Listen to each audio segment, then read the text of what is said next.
I wanted to do a quick video on how I've been discreetly gauging my ears in a way that's compatible for work. I'm currently at a 4 gauge, which you can see from the back, but you can't tell from the front. And this is using a standard barrel set, like the eyelets. So I'm going to show you, I'm on my last stretch. I'm actually only going to 2. So I'm going to show you what I was doing. This is 12, 10, 8, 6. I actually recommend just getting circle beads. This was the first time I did it, and didn't quite think of that yet. This is a 4mm bead, and that is an 8mm bead. What's in my ear right now that I just showed you is also an 8mm bead, and this is a 10mm bead. You could just use 10mm beads the whole way up. This just, I mean, I happen to do jewelry, so I had these. This is hematite, that's why they're sticking together like magnets. Pick a bead that you like. I really like semi-precious. I'm not a big fan of dropping things on the floor. And you can get just a set of those. I think the smaller beads were nice with the smaller piercing, just because it wasn't weighting it down in the front. But I'm not sure that would actually make a difference.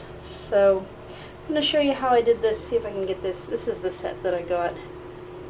They come with the tapers. I've got dates as to which day I did it, so that you can tell, like, so that I can tell how long it's been. I've got pliers out. That's just to set them up drying. You can use anything that works for you. So you'll see how that in action in a moment.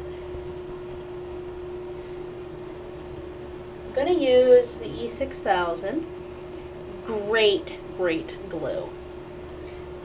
And then this is actually really simple. I've got a paper towel down on my sink, and these will have to dry at least overnight. I'm not ready for my next stretch anyway. Okay, I gotta get that to let go. Hopefully this is all in frame. Yeah, looks like. Alright, so for starters, I'm setting that barrel down with the flanged part pointing up at me. And then, well, actually no, I'm going to pick it up first. I gotta get some of this glue to dispense. So there's just a bead. My other tip. And then I'm going to run that.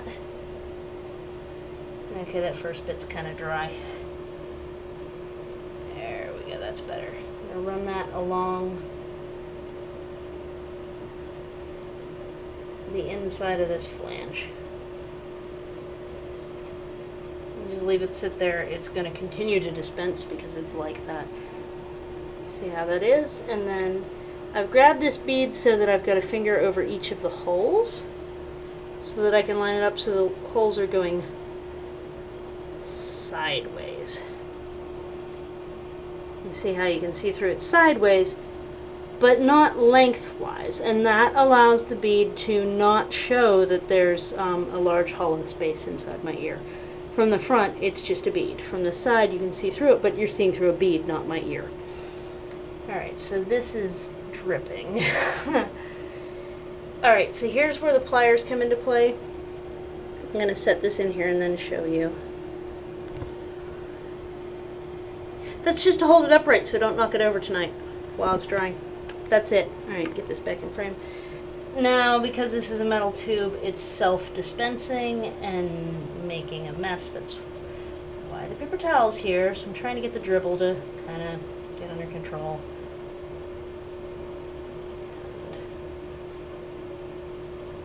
Inside the flanged end, again with the glue, there's some overlap that I'm going to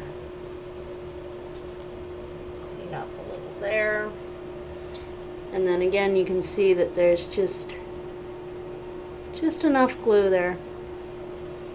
And again, I'm going to put one finger over each hole so that you cannot at any space see through that bead, and that's to allow me to line it up. once it's in, you can rotate it a little bit.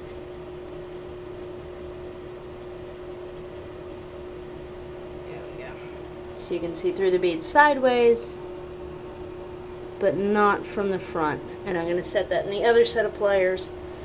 Again, just so that I don't knock it over tonight. And then I'm going to finish up closing this glue, and I'll show you how I have those set.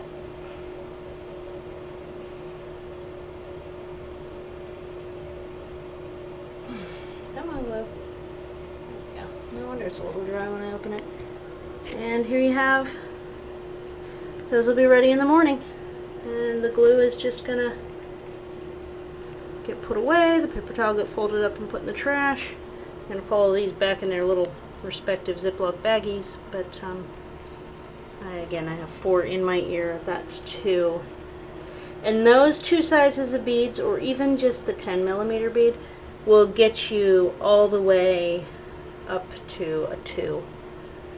And possibly even a 0 with a 10mm bead. Highly likely, in fact.